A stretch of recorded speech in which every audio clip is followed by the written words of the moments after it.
Welcome to the Better Sex Podcast. My name is Deborah Catt, and this is the Better Sex Podcast, where we have unfiltered conversations about sex and relationship.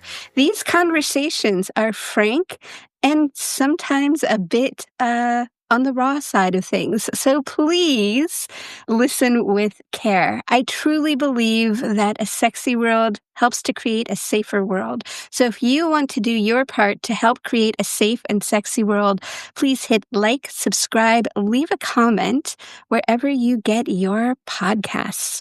So today we are going to dive into the world of my guest, Dr. Fitz Medrude. We got it. Medrude. All right. Thank you. Yeah, no worries. PhD. He is a psychologist specializing in sex and relationship. Guess why I wanted to have a good conversation with him. And he's the author of an award-winning book, The Better Man, a guide to consent, stronger relationships, and hotter sex. He's polyamorous and lives with his wife of 25 years and his life partner of 8 years. So I met him at the Big Tent Summit, which was a gathering of leaders of men in the men's work sphere. And we just had some really deep and interesting and fun conversations. And I just knew that, I wanted to have more conversations with you and share you with my audience, because I love what you have to say. So welcome. Thank you. Thank you very much. It's really nice to be here, and it's fun. I'm anticipating another fun conversation with you. Thank you. So, sex and relationship, how did you get here? What's your story? Yeah, I mean, we could start with growing up Catholic, which kind of complicates some of the picture. And also, I remember being 12 and sitting in the back seat of the car with my dad and my dad's brother, my uncle, when they were basically saying, hey, you should be aware that the men in our family tend to have high desire, and you're going to have to figure out how to work that out, and don't get anybody pregnant before you're married. And like we have a history of doing in our family. And so, I've been trying to figure out how to integrate for a long time my naturally high desire, my desire to do good, to be kind, to be loving to my partners, and not always having the best guide for that, making a lot of mistakes, hurting some people, including my wife, numerous times.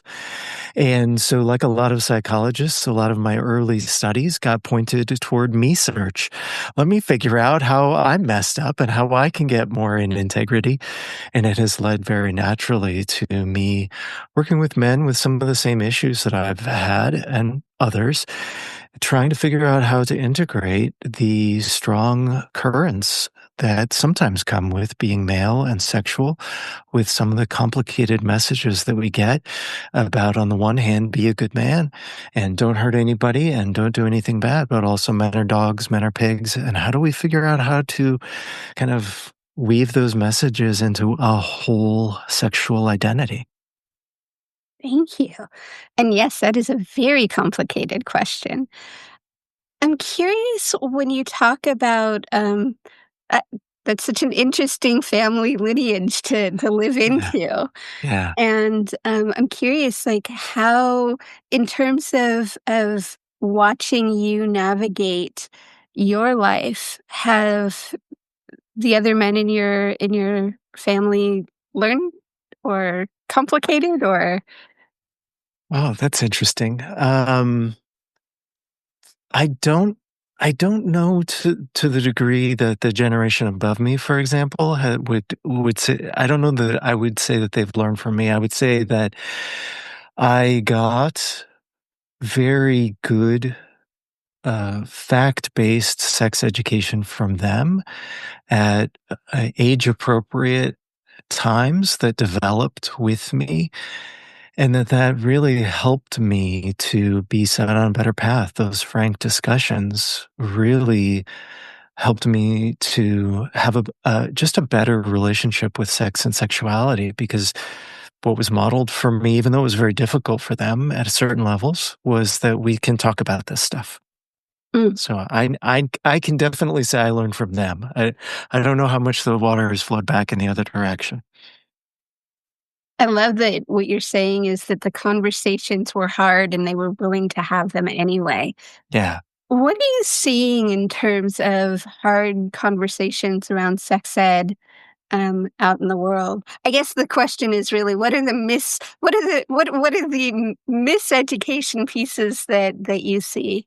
I think that there are a lot of different factors that influence what types of conversations are being had and what kinds of strengths are present or what kinds of mistakes might be had.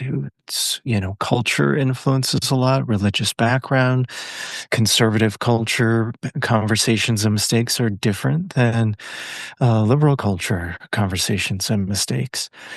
So I work with a lot of people recovering from more conservative Christian, Mormon, religious upbringing.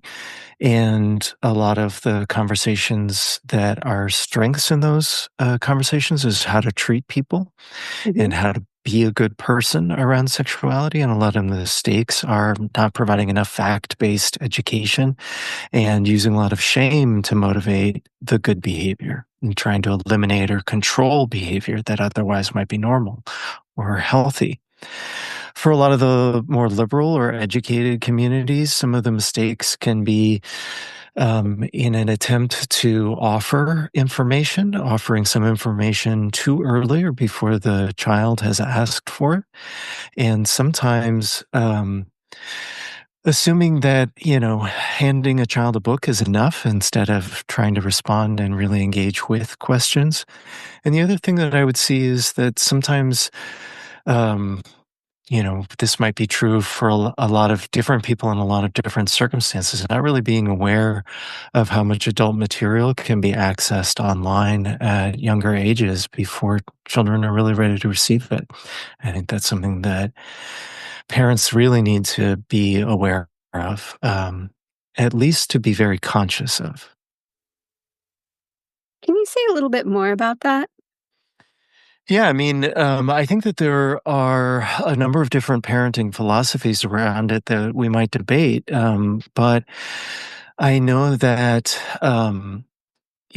when the sex education for children comes through adult pornographic or erotic written material rather than through fact based sexual education about what people actually do, then it can lead to a lot of misconceptions about what real adult sex looks like. For example, one of the things that is emerging in some of the really recent research is that prominence of choking behavior from young men to young women is really rampant, and it's really a dangerous sexual activity that's recognized as dangerous and not recommended and not used even within a lot of kink communities because there's no safe way to do it.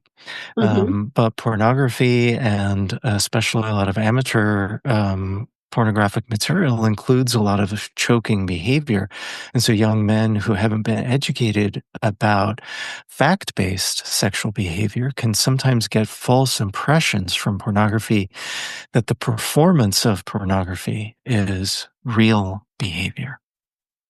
And one of the things I see often in my practice is, men, don't have a healthy relationship with their cocks, right? Mhm. They see pornography and they're like, "Oh, it needs to be this big and this hard and all the Absolutely. time." And, I like to remind them that there's a whole team of people whose whole job is to make that cock look amazing. So it's being lit, it's been, photographed, and chances are there are, additional substances, Viagra and whatnot to support the firmness and the extension of the experience. Right, and not to mention all of the times that he might have lost his erection that are on the cutting room floor. Right. Or the ways that if he orgasmed in the first 5 minutes, that might be strategically placed later in the shoot or in what's shown. And then if, they spend a couple of minutes, 30 minutes, an hour waiting for him to get his erection back, and then they shoot the rest of the scene and put those 25 minutes at the beginning of the Mm-hmm. process. So, men believing that they should last in hard, vigorous, pounding action for 35 minutes or an hour, which is, it's like comparing ourselves, as sometimes I'll say, it's like comparing ourselves to Olympians and assuming that when we get onto the ski slopes or onto the racetrack, that we should be able to perform at that same level. There's a normalization without understanding the rarity, the performance, the body types rarity that is taking place here and that we're being portrayed. We know when we watch Die Hard and, he ties a fire hose around his body and jumps off a building, that's not something I want to do. But sometimes we forget that porn is also a stunt-based performance presentation, and that's not the same as what happens in most bedrooms. I love that stunt-based performance. I'm going to use that in the future, I can tell. That's great. So before we started recording, we were talking a little bit about the role of testosterone, Yeah. and I think now would be a great time to talk a little bit more about that. Yeah, one of the big things that I like to point out to men in particular is that a lot of old misogynistic, hyper-masculine language that was used to demean people, men, of different presentations, different personality types, etc., has been repackaged from men are language to because of testosterone, we language.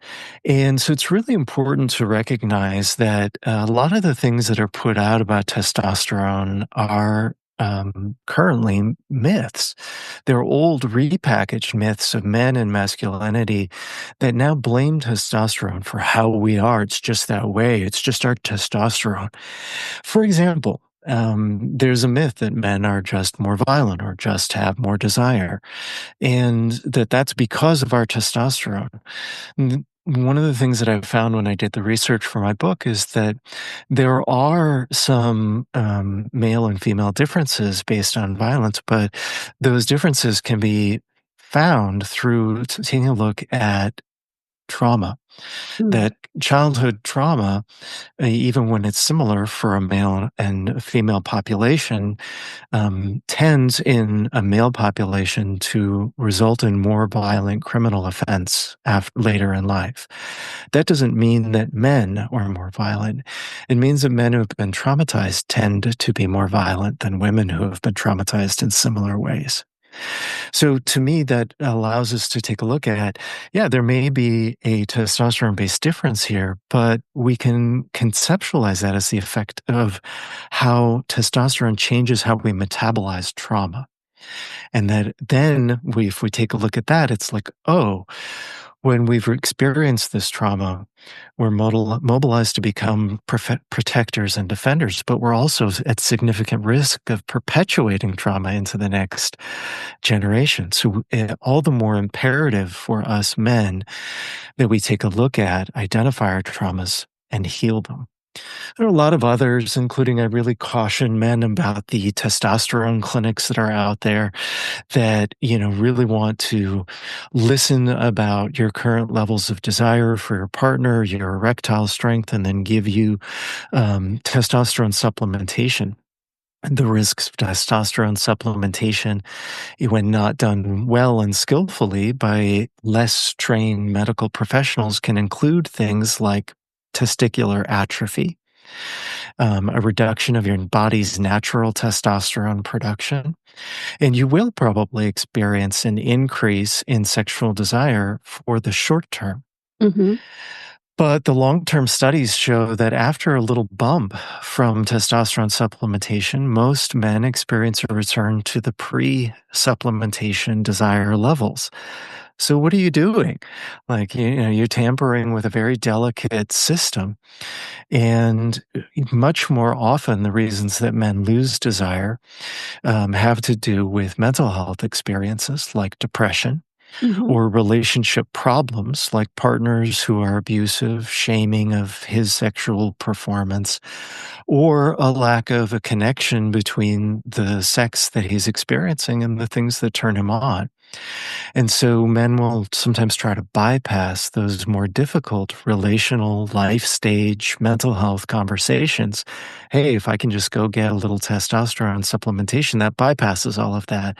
And I'm back to being a man the way I think a man should be. But then, because that's not sustainable, those problems return. It's very important that we get very careful about looking at our life's testosterone journey. The final one I'll say about this is that testosterone naturally decreases as men age. And I think that we do ourselves a disservice if we simply try to supplement our way out of that. As our testosterone decreases as we age, probably our erectile performance changes too. That doesn't mean we can't be good lovers. It doesn't mean that we can't find sexual satisfaction ourselves. But it does mean that we might need to adapt as our body changes. And that might actually mean that we become better lovers by tuning in to our emotions, our relationship, the impact of a positive relationship on our performance. And I think we might do a disservice if we only favor 20-year-old sexual performance over 50, 60, and 70-year-old sexual performance and above. Yeah, sex changes throughout our Yeah. lifetime.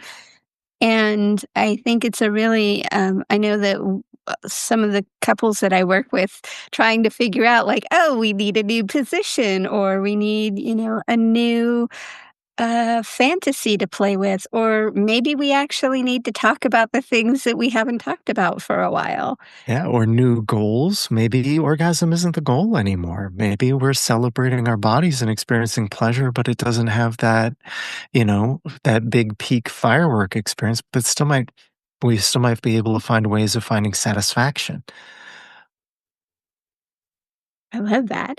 Yeah. And so I'm curious if there's anything else in the hotter sex part of the book title that we want to cover. Sure. I mean, there's lots. The thing that I really like to point out for people who ask about the hotter sex part of the book is that probably 80% of the book is the build up to the skills, the processes, the perspectives, and the education required in order to get to the more explicit hotter sex part, right? So, yeah, we talk about in the book, I talk about how to have more explicit conversations oriented towards your pleasure or how you're going to give your partner's pleasure. But all of that comes from core skills like how to have a better connected life of community so that you know that you're a good, loved human being who is valued by others, so that if that conversation with a new lover doesn't go well, your entire sense of your humanity is not crumbling just because she or he says, I'm not that into you. Mm. Well, okay, I've got, a rich community of other people who are behind me who tell me what a good human being and what a good man I am. How do I manage my feelings of rejection? How comfortable am I with managing my sadness, my disappointment? How confident am I that I can create a fulfilling life without a sexual experience and sexual validation from somebody else? These are the ways that we could have those sexual conversations explicitly and fearlessly, because we're not about to crumble just because we get a no or I'm not into that. Mm, I love that. So let's hop over to the other start part of the title, which is the consent part. Yeah. And consent is definitely an ever changing I guess landscape is the right word for it. Yeah. Um, and we're in a particularly interesting time around consent because it's of the consent conversation has evolved. And where do you see it these days? Yeah, I want to kind of reference somebody that I've been working with because he had such a beautiful way of saying it that it kind of rooted me in the spot when I heard it. His name is Aaron Johnson. He's the founder of the CUT project, the Chronically Undertouched project, which is oriented to bringing platonic touch to Black men. And he said, we have this expectation of young men that they will come to sex with consent. But when men haven't had platonic touch in their lives, when they haven't had adequate human connection in their lives, it's a little bit like expecting manners and social politeness when we bring a starving person to a banquet. Mm. And I wanna be very clear about, how I interpret that metaphor, because what I'm not saying is men need sex and that it's impossible to ask them to use consent-based processes, because they need it so much. What I am saying is that in order for us as humans to engage in consent-based process as well, we need to have a rich foundation of a sense of human connection that we brought with us to the bedroom before the consent-based conversations. And so, I think there are a number of other things that I think are really important in the consent conversations. There's some really interesting research that's emerging that's showing that when people have a queer identity or Mhm. a kink identity, they navigate consent conversations much more skillfully in general than, for example, cis heterosexual men. I think that one of the reasons for that is that cis and heterosexual men's consent experience has not been very thorough. We have had our bodies violated too, not necessarily sexually, but by violence or by not being asked if we want to be touched or how we want to be touched. And so I think that looking at the broader culture of consent, how we respect our children is a really key piece in continuing to move forward towards consent conversations. All of this is just to say, I guess, a lot of what I try to guide men to in my book is healing the wounds that we bring to sexual conversations and our romantic relationships so that when we're prepared to have the consent conversations, it's not as desperate and urgent. What I found as a therapist is early in my practice, I started trying to teach men consent formulas, consent scripts. And what I found is that they would use those and be like, as a way of, kind of lockstep following the script to get sex.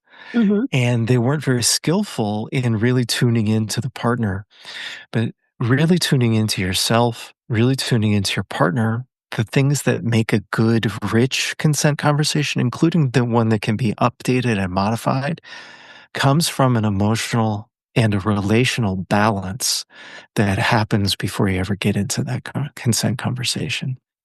I want to step back for just a second and talk about touch, Yeah, platonic touch, and yeah, platonic friendships. yeah.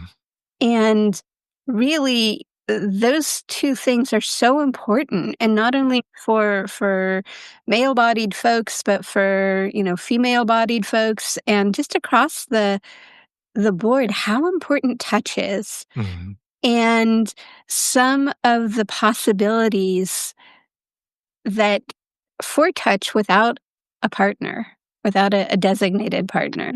Yeah, for cis straight men, there are not a lot. And one of the things that I really love about including and listening to the wisdom, for example, of trans men is that they bear witness in their transition process from visible female to visible male of this withdrawal from them of casual social touch, something as simple as somebody putting a hand on their shoulder, and walking through a door, or being offered hugs.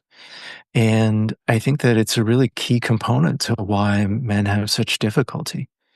One of the great things about that information and learning that it's a key component of our shared experience is that I believe we have the secret to solving it, right? The epidemic of men's loneliness can be solved by men coming together in healing ways to hug and hold and touch each other.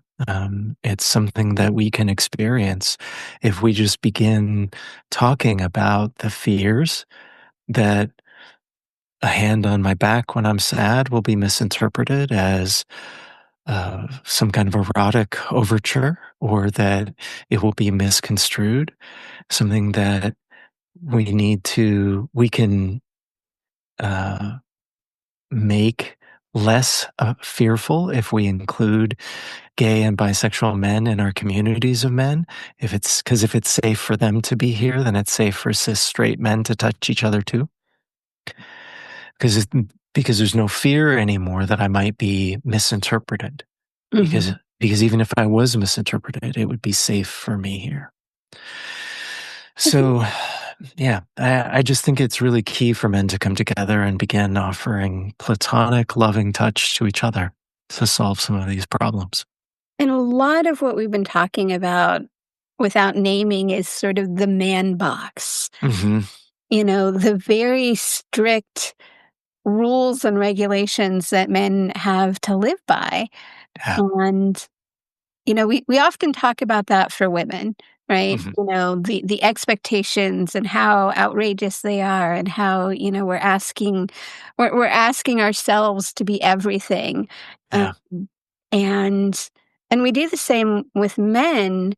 And what are some of the ways in which, like, if somebody was listening to our podcast, and what's one small thing that they could do to start unraveling that for themselves?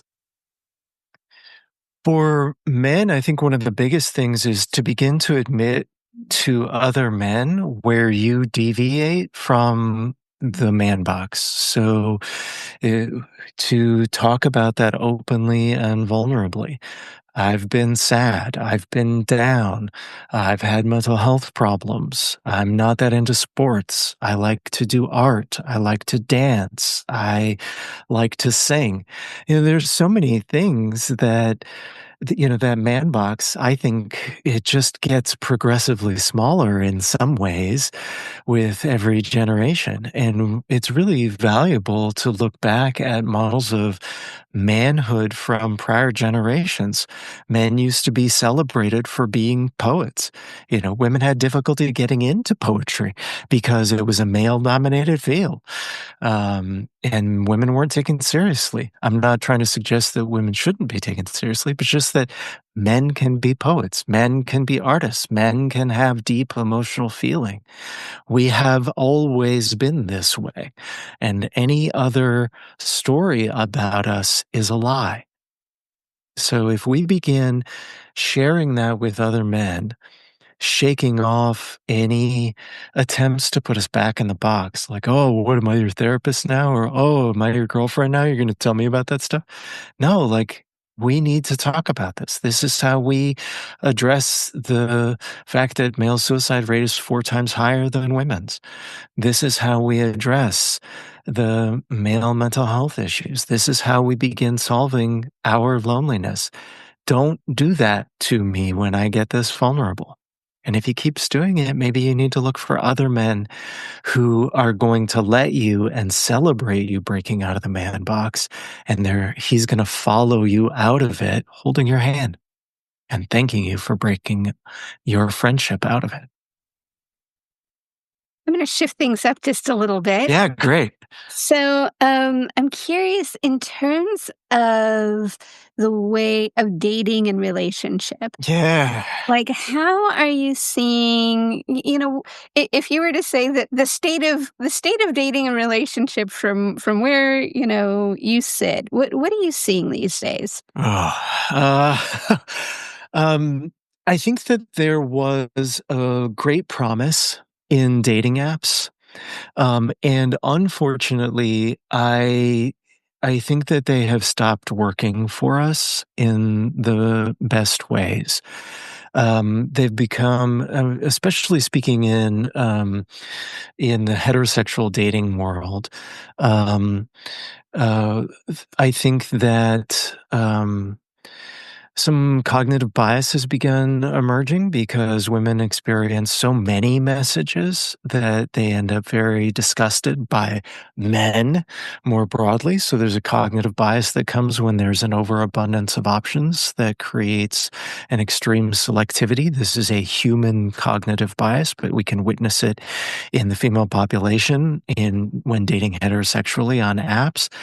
And for men, it's the opposite. There's an experience for most men of such scarcity that he puts very little attention into curating his profile, feeling so demoralized that he perceives it as not likely having any potential benefit. And he gives throwaway messages to hundreds, if not thousands, of women in the dating process, which means that he's really not putting any singular effort into any one. Reading comprehension goes down, not because it's not present, but because he's not putting any effort into the process. Mhm. And so I really, when I'm working with men on the dating apps, I really encourage them to really put skillful effort into a real, authentic profile that portrays him as a multidimensional human being, that shows that he has multiple different hobbies and activities that he engages in, including having friends and community that can rely on him. And I encourage them to read profiles carefully and to demonstrate reading comprehension early in the communication process with the people that they're reaching out to. The recommendations that I give to men who are dating gay on, either dating sites or hookup sites are very different just because it's a different population. Yeah. I was as you were talking, I especially with the multidimensional part, I was like, so that's where the fish photo comes in. Yeah. I think that there are two sides to that whole kind of memeified conversation about men and fish. Uh, In many ways, I really want to reclaim the men who fish. And I want, you know, probably this is partly comes from the fact that I grew up in Minnesota. Um, Men who fish often fish with other men. There is stillness and quiet, a lack of demand, an experience of de-stressing, a return to an experience of nature. There's a deep respect in hunting and fishing culture for the life of the fish, whether you're taking the life of that fish and cooking it and eating it, or whether you're so careful in how you set and remove that hook so that that fish can be returned back to the water and be caught again. So, I think that there's a kind of a cultural misunderstanding sometimes for women who didn't come from a Minnesotan fishing culture, Mhm. or who don't understand that maybe there's something deeply balanced, potentially, maybe even spiritual in a man who has that relationship. So that's one side. And the other side is, yeah, dude, you've got to have something more than just the fishing picture. So there's got to be more to you than that. She needs to know that you can relate to her and that you are not only silent and out in nature and going to leave her away. Wonderful if you want to invite her to a camping weekend and invite her to that. But what if she's a wonderful person and not interested in that part of your life? What else is there for her? Do you have enough pictures that she could imagine herself participating in some part of your life? And I think that's the key is it's like when you're putting those pictures out, when you're talking about yourself, is there space? Can a person imagine themselves there? Yeah. And I do want to just say thank you for for reframing the fishing. And it it makes me think about how many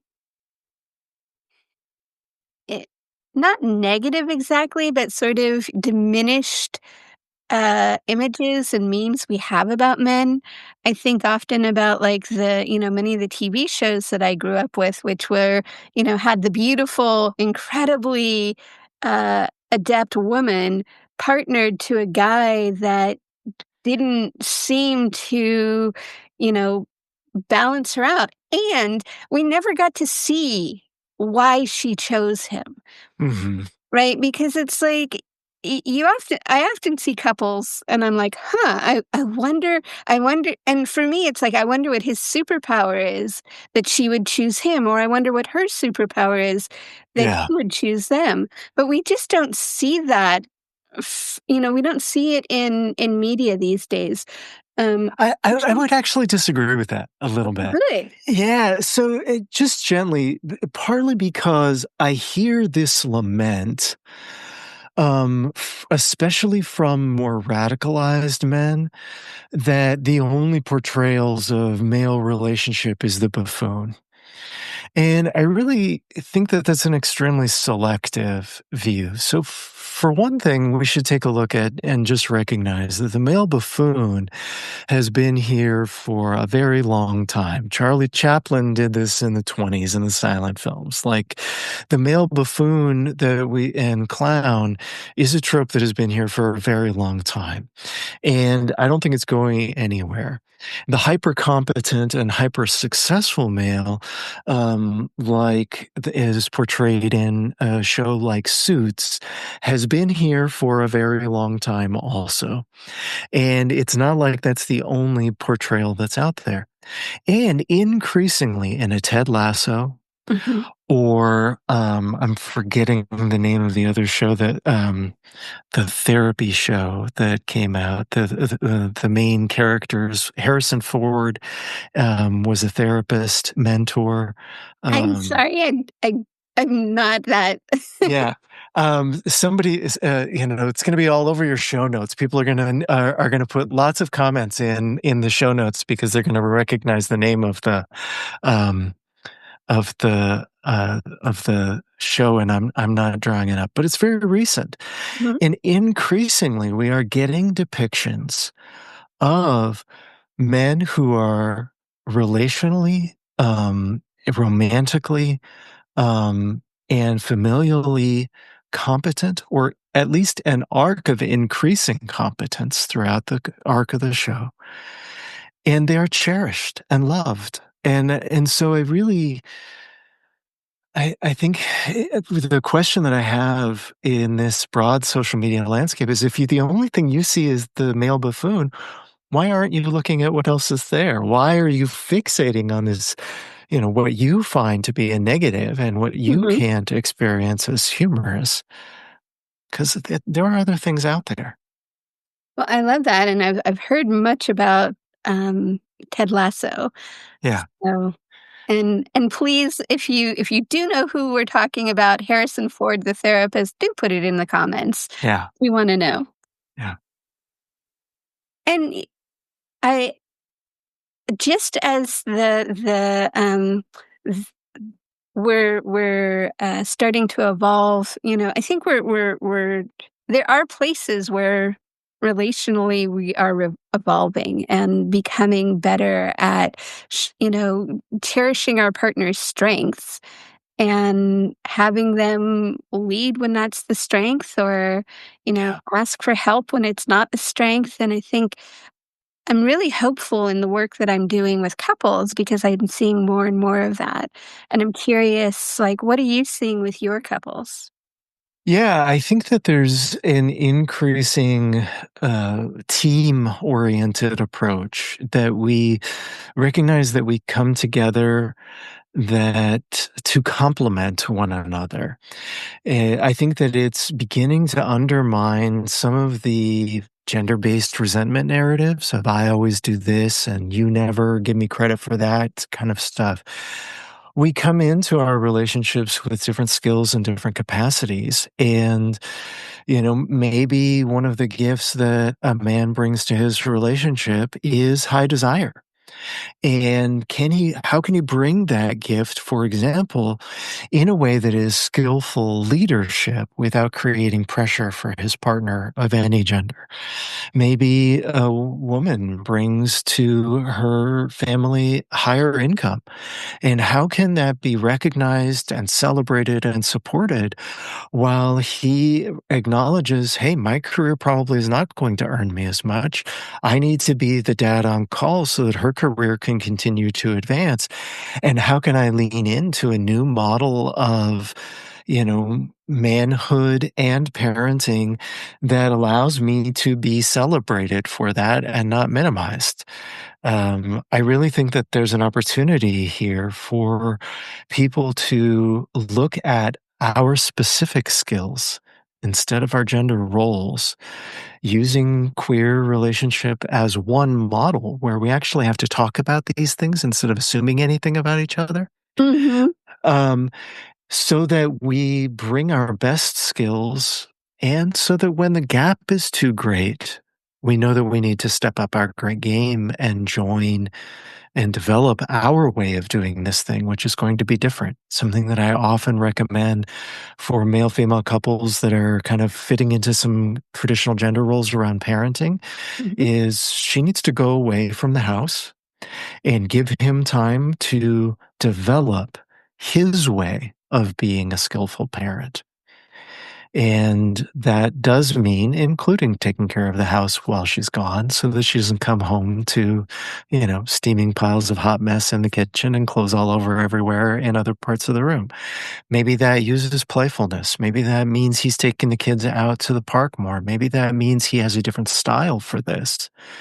But that different style can also be good and celebrated.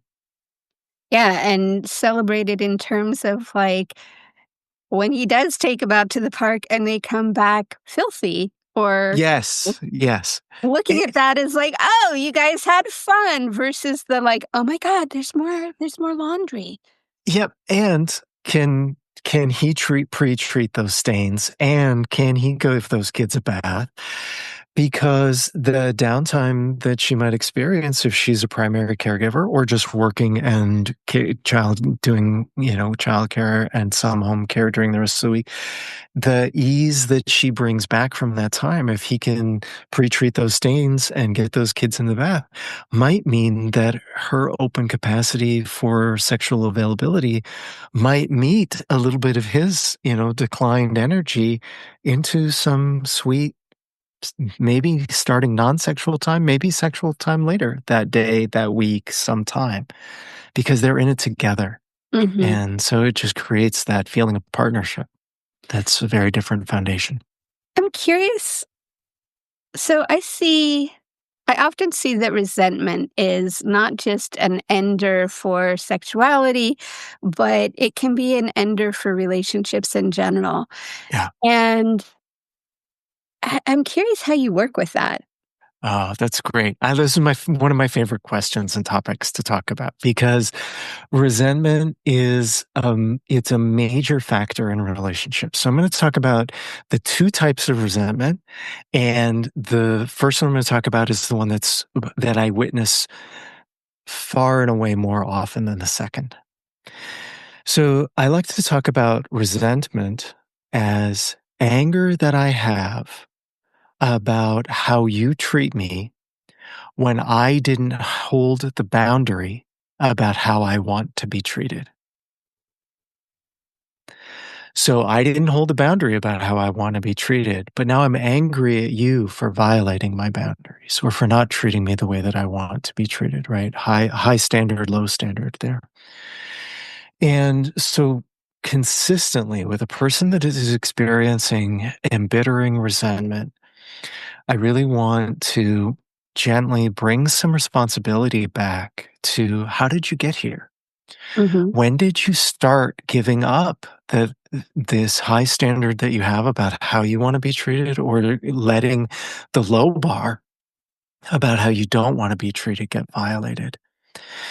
How can we find the appropriate level of intensity to reassert that so you can be clearer about it? And how can I strengthen your voice so that you can hold that even when it starts getting pushed back against? Because when you change the implicit relationship agreements, there's going to be some developmental tension. You're going to create conflict. Mm-hmm. But if you're just bitter at your partner about that, that's not going to make anything different. It's actually going to damage how you speak to your partner. And that bitterness, that resentment in your voice is not going to get you what you want. So that's the first one. And I will say, I'm tempted to use my typical 80-20, but I really think it's much more like 95% of the time. That's the resentment, the way that resentment shows up. And I want to pause for just a second, Yeah. because we're talking about boundaries, and you're talking about boundaries in a way that this is how I want you to treat me, right? Not like here's the Yeah. wall and I'm behind it. So That's right. That's right. And how are so you using the that? other thing that I say about boundaries is that boundaries are not a demand or coercion. Boundaries are they are for me to articulate and they are for me to hold. So this is something that is important to me.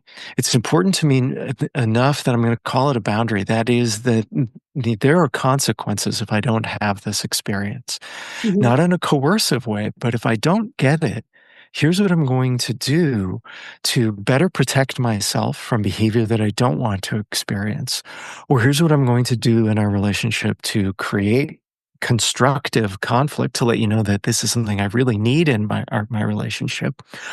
Or maybe this is something that I can meet outside of my relationship in like I can go out with friends and I can have platonic relationships with them that don't damage our relationship.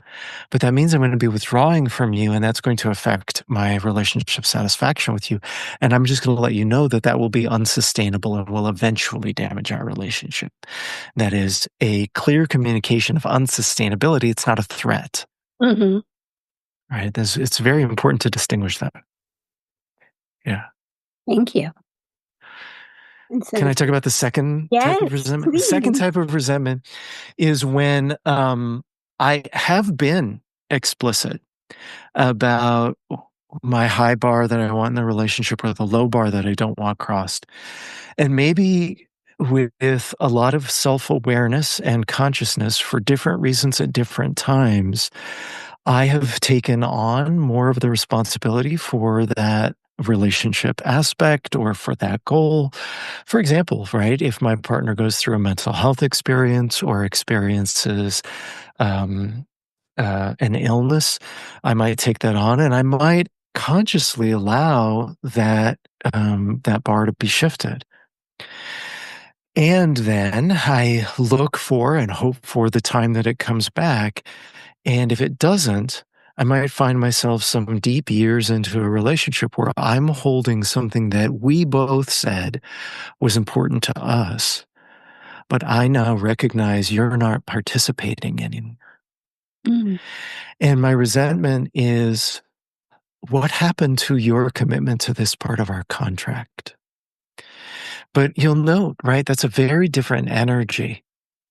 You've reneged on this. I've tried. It's the energy of like, what happened? Do we still have this relationship? Where are you? How can I get you back? And will you come back to this agreement?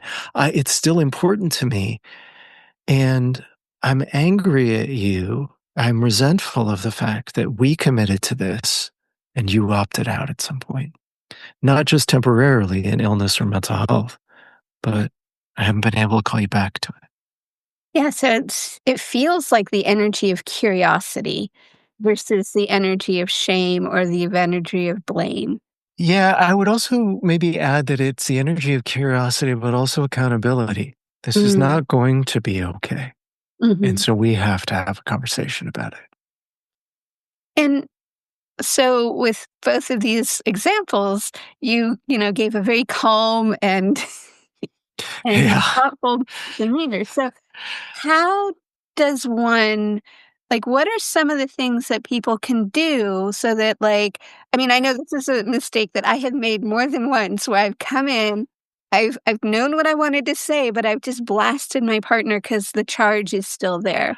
Deborah, I love this conversation because you're leading from one, ball right over the plate to the next, right? I love talking about resentments. I love being able to answer this question because it is so key, and it is, especially for men, it is so difficult.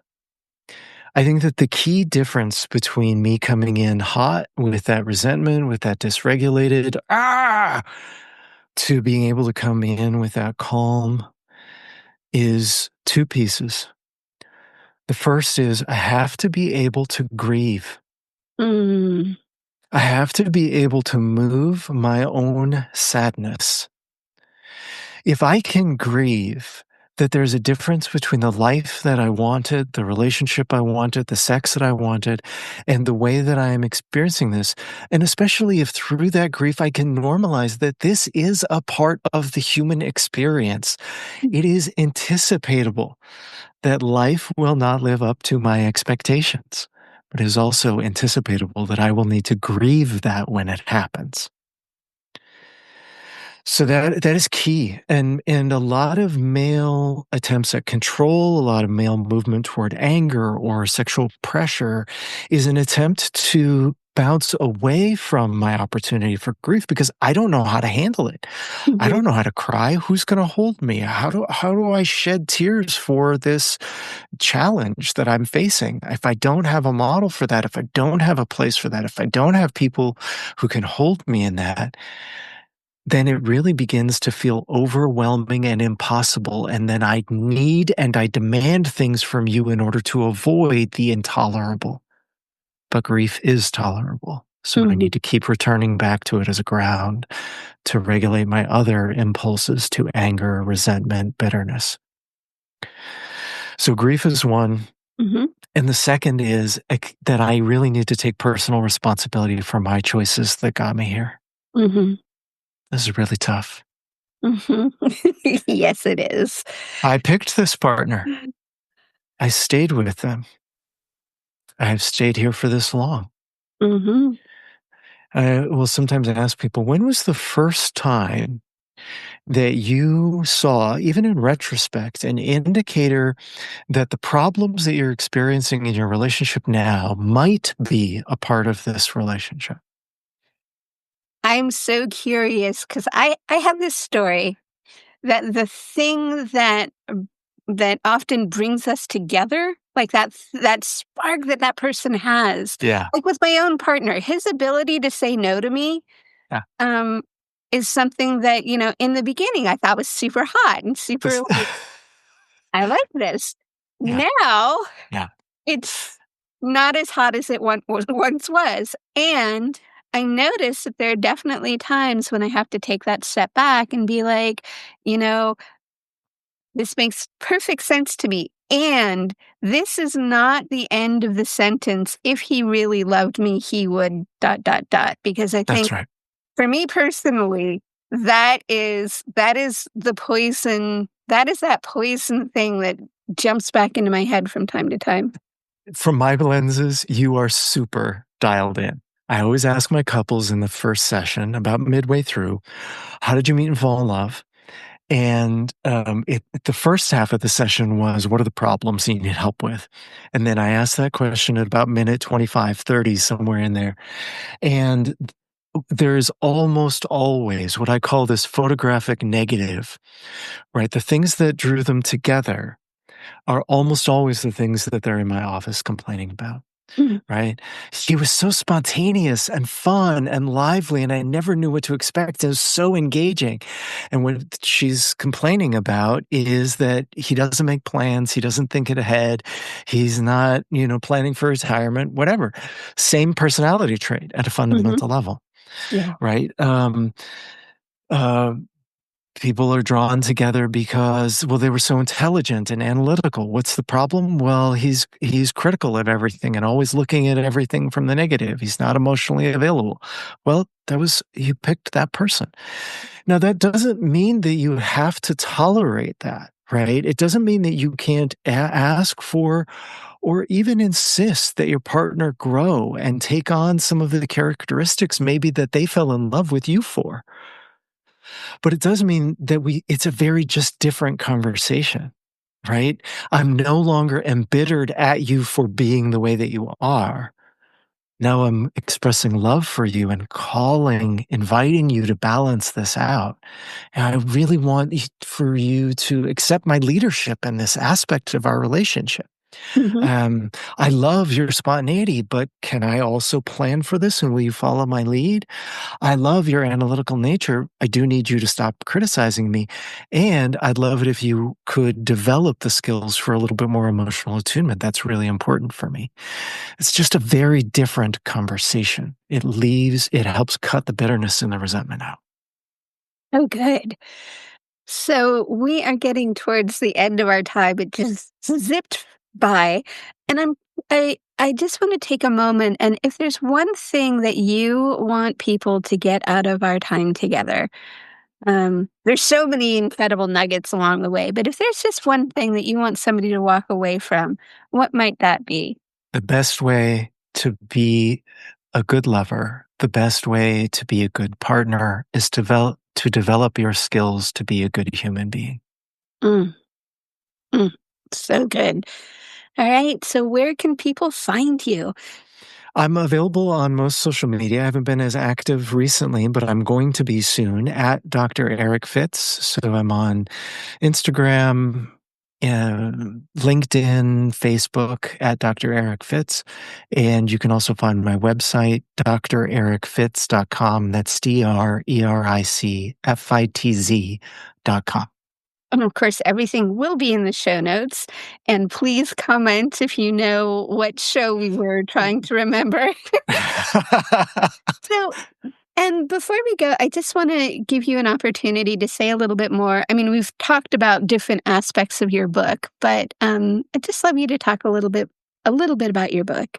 Yeah, so my book really came out of my work with men and learning over time how to help them decrease pressure and decrease the ways that they were damaging their sexual relationships with their partners over many years. And as the Me Too movement was really getting started late 2017, early 2018, I started realizing I think I have something to say. And I don't work with the predators that made the biggest headlines.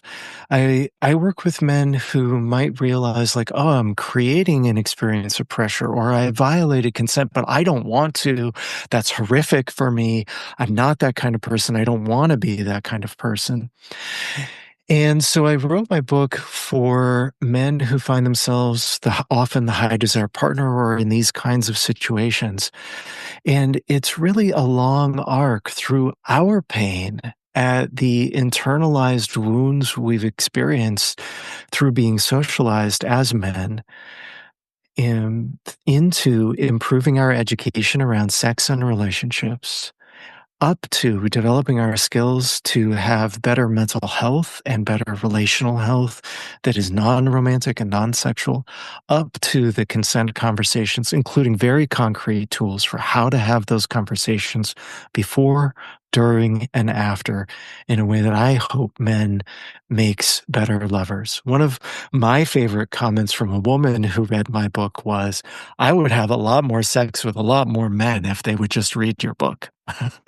I love that. Now that's a selling point. Last question about the book is, So we talked a little bit about age appropriate. Would you say this is 18 and up? Was this something you would give to a 16-year-old? My book is definitely written for 18 and up. It's definitely, I would even say generally that it's going to probably resonate a little bit better with men who have already gotten out of college, or at least who have had some longer term relationship or who have been struggling at relationship for a few years. And, but, hey, if you're 18 and you're listening to this and you're like, I think I'm old enough, dude, you probably are. You're awesome. Your generation is leading the way. If my book can help you, I would love it. Ah, so good. All right. Well, thank you so much, Dr. Eric.